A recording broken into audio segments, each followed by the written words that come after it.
What is up, my dashing dudes and darling dames? I am the Hans TV, and welcome back to the only subreddit that asks the right questions. It's r/AmITheButthole.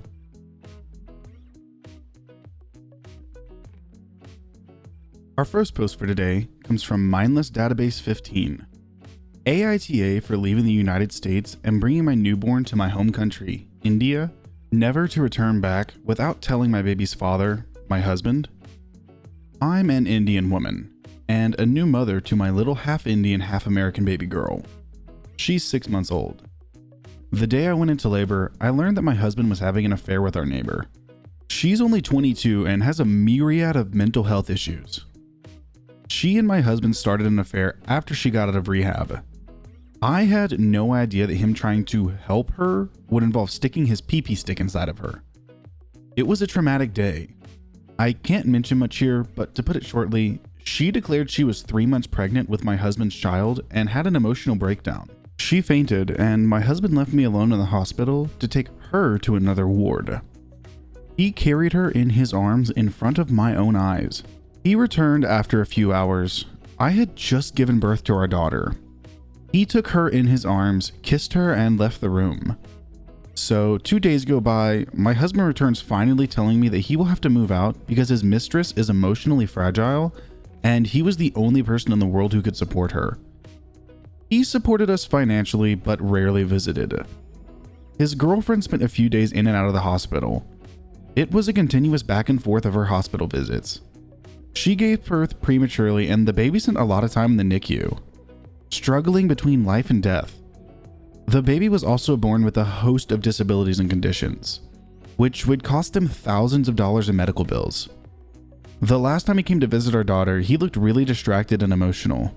That day, I also overheard him talking to her on the phone. He was promising her that he would always prioritize their baby over our baby.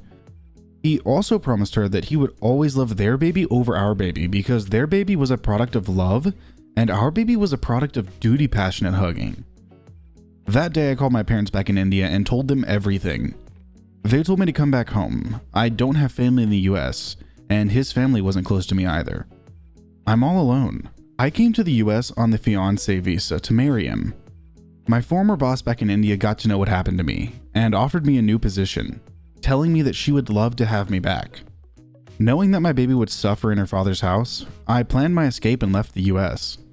I'm never going back. My divorce will be official in some time. India isn't signatory to the Hague Child Abduction Convention, so technically, I haven't abducted my child. US laws don't apply in India and we didn't have a custody order or arrangement. My husband is now blowing up my phone. My parents have blocked him everywhere. Some of my friends are telling me that I ripped my baby's father out of her life and that I'm a horrible mother. AITA? You know, coming into this and reading the title, I was fully prepared to rip this girl a new one. However, after reading the story, I understand this situation and I think that she did the right thing in getting out of there. And him saying that he will always love the other girl's baby over theirs because it was just duty, that's messed up and you really are lucky that you got out of there. So no, you're not the a-hole. Our next post comes from Decade Later. AITA for resenting my family for something that happened over a decade ago? When I was 15, I was in a car accident.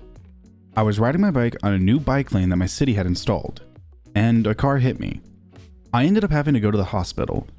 Nothing major, the car was turning onto the main road when it hit me, so I was going well below the speed limit.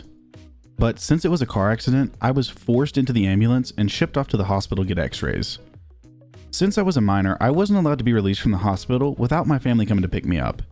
I didn't have a cell phone at the time, so I called my home phone with the hospital phone. No answer. The nurse told me they'll try to contact them while I go in to get examined. Not too serious since I'm still alive, but my leg was broken. And I still kinda walk weird. When walking, my right footprints are straight while my left foot is angled about 30 degrees outward. When all that was done, they said they were still unable to get a hold of anyone from my family.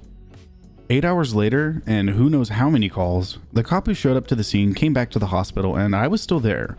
So he ended up driving me back home. When I got to my house, I opened the door and my mom instantly freaks out when she saw the cop and started yelling, asking me what the F I did. The cop explained the situation and started asking my mom why no one picked up the phone. We didn't recognize the number. It's been over a decade since then, and I was on a Zoom call with the family, and that incident was brought up. Wasn't even me who brought it up, and I simply said, that's why I never used any of you as an emergency contact. Well, they blew up, and my mom started crying, since I guess she still felt guilty about it and hung up.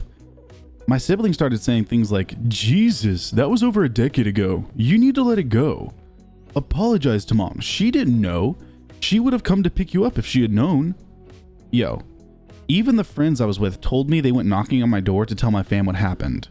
And my mom opened the door, and before they were even able to say anything, my mom says, OP isn't here right now, and closed the door. Truth be told, I still kind of resented that time. Every winter, I would look down at my footprints, and it's a reminder of it, since it showed me I couldn't really depend on my family. AITA for still resenting this? It's not like it's a constant resentment, but I still kind of have mixed feelings. OP, you are well within your right to still resent that. Your family failed you. I mean, I understand not wanting to pick up your phone for numbers you don't know, but if it's the same number that's calling you within an 8-hour period many times, generally that means that there's an emergency or something went wrong. So no, you're not the a-hole, but your parents are for not listening. Our next post comes from Euphoric Letter 9525. AITA for insisting my newly vegetarian wife still cook meat for me. My wife, who's 28-year-old female, and I, who is a 28-year-old male, have been married for 2 years now. About a year ago, my wife came home and informed me that she had quit her job. She hated her job and only made about $1,000 a month there, so it really wasn't worth how unhappy it made her. I certainly would have appreciated a heads up, but I couldn't be too upset. I told her I would dip into my personal savings for 2 months to make up for her lost income until she can find another job. She instead informed me that she already had everything figured out. She would become a stay-at-home wife, but we wouldn't adjust our lifestyle because I would work 8 hours of overtime a week to make up for the $1,000 a month. I looked at her like she lost her goddamn mind, but she explained she would take over all of my chores, she'd be able to run all of our errands, and she could cook all of our meals. When I got home, I would be able to just relax. All I would have to do is focus on work, and with her cooking every meal, we'd be eating better and healthier. That sounded nice, but I was a bit skeptical because she only worked a part-time job prior. So there's no reason she couldn't have been doing some of that stuff already. But she was so excited about it, and I hadn't seen her that happy in a while, so I agreed to try it out. The results have been less than advertised. I still do my own laundry and run errands on the weekends. She's maybe cooked breakfast before I leave for work 10 times in the past year. But one thing she's been really good about, and is by far the most important thing to me, is that she does the grocery shopping and cooks dinner 5 times a week. She's a great cook, and her food is delicious. Yesterday, she informed me that she is going vegetarian. Awesome, I fully support that. I told her she can just cook my meat on the side, and when necessary, I'll mix it in with my food. She said no. She will no longer be cooking meat at all. In fact, she will no longer be buying meat from the grocery store. If I didn't want to eat her vegetarian dishes, I would have to go to the store myself, buy meat, bring it home and cook it myself. I'm an avid weightlifter and I eat a ton of meat daily, but I still said okay, F it. I'll stop working overtime so I can come home and cook my own meals with meat.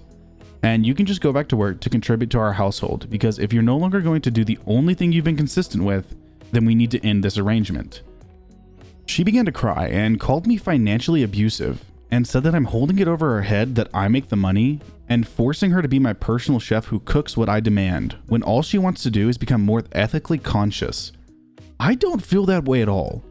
All I want to do is eat meals with meat. I don't care who cooks it. But obviously if it's going to be me, then I need to get off work a little earlier, and she needs to start working at least part-time. So what I'm getting from this story is that she basically said, yeah, I'm not going to work anymore without consulting you and making you work more to cover what she can't. And then she said that she was going to do all of this stuff and she never did. And now she's trying to restrict your dietary needs. Like, you're the one who's making money. Therefore, she is spending the money that you make. Therefore, you should be able to buy what you want. You are not the a-hole, but those are some serious red flags, and you need to talk to her about that. Our final post for today comes from a throwaway account. AITA for telling my wife I won't help with the kids until she forces her daughter, my stepdaughter, to help too. Obligatory please read before you judge me statement. My wife and I have been married for 16 years. We have 2 middle school age children, and she has a 21-year-old daughter from a previous relationship. One of the 2 middle school age children has special needs, so we get some benefits from the state, including 40 hours of respite care a week. Basically, the state will pay someone $10 an hour to come in and help take care of our child. My wife is a stay-at-home mom and chooses to use these 40 hours a week to pay my stepdaughter to be on call to help our special needs child during that night. This usually works like this.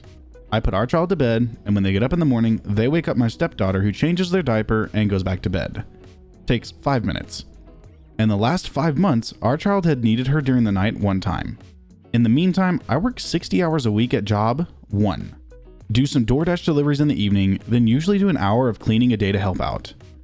My wife just went off on me for not helping with the children more, and demanded that I take one child with me when I'm DoorDashing. Take the children both weekend days whether I'm off or not. I told her I would not be helping out anymore until she forces her stepdaughter to put in the 40 hours she's getting paid for. I volunteered to be on call at night, and stepdaughter can help more during the day instead of sleeping until 2 p.m. Now they are both pissed at me, and I think my marriage is close to ending, but I think I'm beyond caring. Edit. When I said that I wouldn't be helping anymore, I mean I wouldn't be increasing the amount of time I was responsible for the children. Not that I would totally stop being responsible for the children. Edit 2. No fraud is being committed. Stepdaughter fills out time cards and sends them into the state agency. Paying someone to be on call at night is perfectly legal. I just don't think it is a good use of the time. There is no reason my wife or I can't be the ones on call at night. As for everyone saying hire a professional, we're talking about $10 an hour. Most fast food places that are around here pay that. So the pickings are pretty slim. Also, we are locked down because of COVID, so having someone come in every day would be problematic. Once COVID is over, I might consider finding someone else. AITA, the amount of pissed off I am at this story right now is beyond compare, so we're going to go down to the comments with wriggly toes. I tried to respond to someone up higher who said OP is TA, but they deleted their post. If you are still lurking, please read this. The mom is being paid by the state to pay a carer. She is paying her daughter instead of a carer to care for their disabled middle child. So, he's saying the stepdaughter should actually do what she's being paid for instead of him coming home from 70+ hours a week to do more work that the mother is paying the stepdaughter for. The mother should hire an actual carer who is qualified to care for their disabled child. And the daughter needs to get off of her butt and actually do the work she's being paid for. And yes, it sounds like the mother is committing fraud for not using the government money for an actual carer, what it's actually for. So the mother and stepdaughter are a-holes. OP, you are not. And to add on to this, the mother is a stay-at-home mom. I get that that can be tiring, and I know that it's considered a job. However, this man is working a lot per week to provide for this family, and she's staying there with the children. She should be able to take care of her child. Yes, pay your stepdaughter or whatever to take care of them whenever you're trying to sleep. But if they've only gotten up one time in 6 months, then I'm pretty sure you can take care of it, mom. Well, all right, my dashing dudes and darling dames, that is going to do it for today's episode of r/AITA. I hope you liked the stories, and if you did, I'm going to link them in the description as always. And if you liked the video, subscribe, share, drop a like, and a comment down below which you'd like to see me read next. A humongous thank you to everyone who keeps helping my channel grow. I cannot wait to see where this community goes, and I cannot wait to lead us. I love every one of you, and I cannot thank y'all for being my dashing dudes and darling dames. But with that being said, I will see you in the next video.